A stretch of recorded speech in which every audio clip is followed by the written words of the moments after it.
Felicitas Kolb auf dem Weg zu Vater und Sohn. Grüß Gott, Herr Fischer. Hallo Max. Zu Ernst und Maximilian Fischer in Dorfen im Landkreis Erding. Die beiden wollen der Paläografin heute die alten Feldpostbriefe von Ernst Fischers verschollenem Vater übergeben. Ich kann leider nichts mehr lesen, weil ich es nicht mehr kann. Dafür bin ich da. Und was mich vor allen Dingen interessiert hat, wo die geschrieben worden sind, da müssen Passagen drin sein, die sich direkt auf mich beziehen. Was schön war, wenn ich einiges erfahren hat noch. Hans Fischer ist Brauer in Grafing. Bier ist damals kriegswichtig, also wird er erst spät eingezogen, nämlich 1944. Anfang 1945 gilt er als vermisst. Wir sind monatelang haben wir vor dem Radio gesessen, wenn die Durchsagen gekommen sind, über die Vermisstenanzeigen da. Und ob nicht unser Vater mit dabei ist. Und das kann ich mich noch gut erinnern. Gut, ich darf die ausleihen und mitnehmen. Ja. Und dann kommt bald das Ergebnis. Gerne. Dann kannst du alles so mitnehmen. Dann danke fürs Vertrauen. Ihr Büro ist in Landshut. Für das Übersetzen berechnet sie rund 45 € pro Stunde. Ich schreibe das jetzt einfach mal runter und dann merke ich schon, was für Eigenheiten hat der Schreiber. Also welche Buchstaben macht er wie. Und dann, wenn ich einmal durch bin, dann kenne ich so die Eigenheiten und kann noch mal von vorn anfangen. Und da kann ich meistens schon alles dann verbessern und lesen. Also über dem M bei Mama ist ein Strich, das heißt doppelter Buchstabe. Das war die Mama. Die Mama ist Hans Fischers Ehefrau. Bei Soldatenbriefen ist recht häufig, dass da recht pressiert hat, wenn die mal schnell was geschrieben haben, abends waren müde, da fehlen dann Satzzeichen oder es sind die Sätze nicht ganz vollständig, es ist ganz typisch, sehe ich schon. Hauptsache, man hat immer was geschrieben, man konnte ja nicht telefonieren. Liebe Mama und Kinder, vor 4 Tagen bezogen wir wieder neue Stellung. Wir sind nämlich im ständigen Rückzug. Die letzten 4 Tage waren schlimm. Der Tommy ließ uns nicht mehr aus dem Loche heraus. Der letzte Tag, also gestern, war für uns die Hölle. Von 3 Seiten wurden wir beschossen. Wie stark gehen Sie selber damit? Ja, manchmal träume ich schon von meinen Sachen. Dann bin ich wieder im Krieg, ne?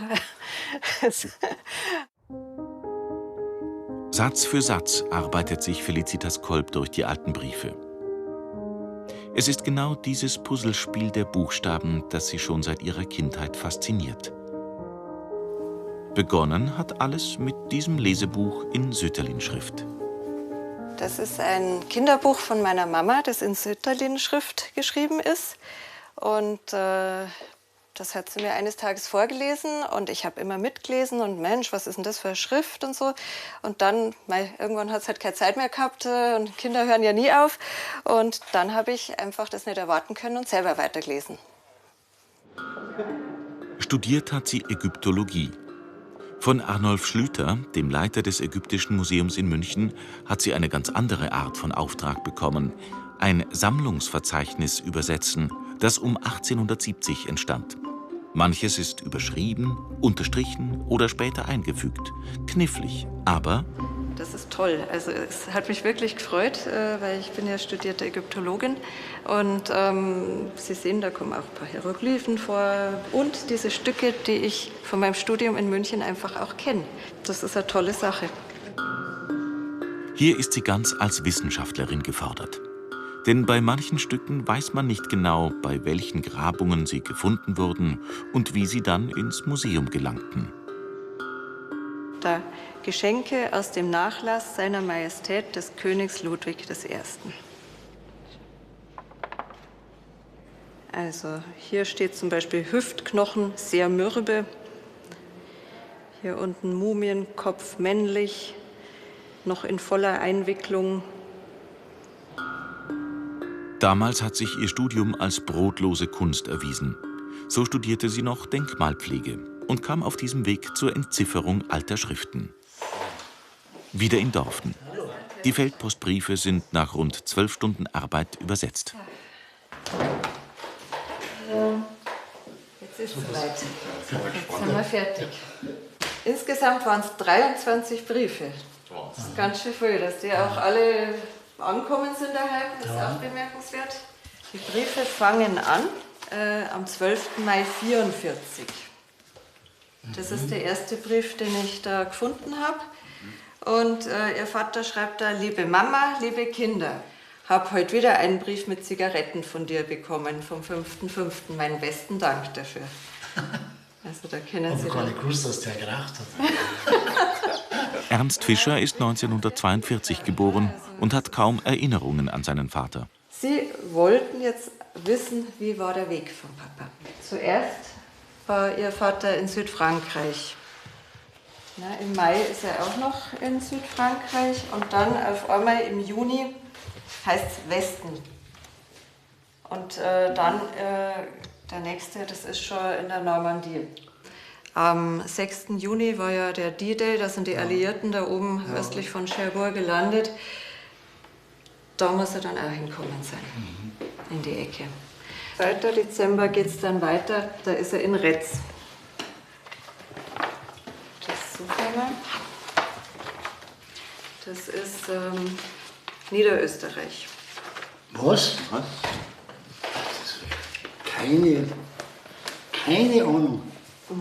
Das ist jetzt überraschend, oder? Ja, das ist total überraschend. Und die letzten Briefe, die allerletzten, sind 12 Kilometer nördlich.